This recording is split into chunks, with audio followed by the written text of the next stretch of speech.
my lady told you that the circumstances of this freezing should be the last restrictive option available. The applicant lives in Kilifi. All the properties, the church and all the other properties are in Kilifi. And if for some reason someone did not like the Shanzu court, then the nearest court would have been around Kilifi or even Mombasa. Your Honor, therefore, going to Nairobi was... Your Honor, that particular court in Milimani Chief Magistrate Court is under the supervisory jurisdiction of the High Court in Milimani.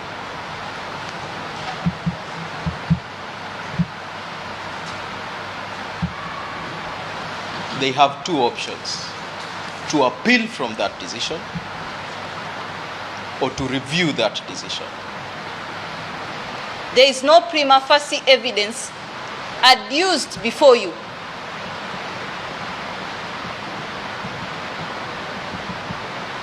that those accounts that have been frozen belonging to the applicant are used in running of a school, running of a church, payment of workers. And that is factual evidence that needs to be adduced.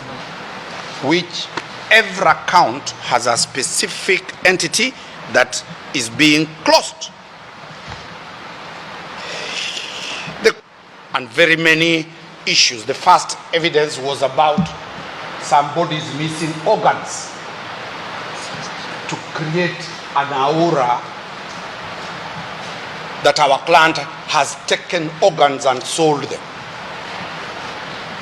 This must come to an end. The affidavits that have been filed, the submissions that have been made this afternoon, and give my decision in respect of the two applications on Monday, the 15th of May.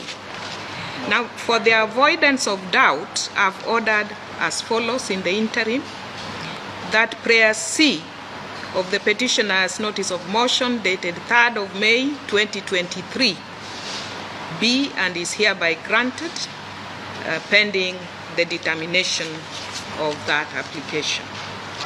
So the rest of the interim prayers will be, they are declined for now. I'll rule on them on the 15th of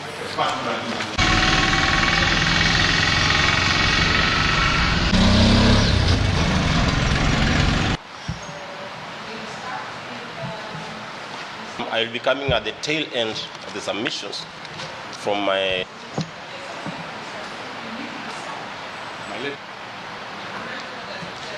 Yes. Yes.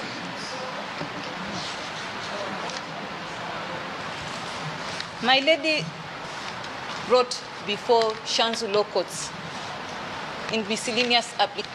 Use anything, you can only use that.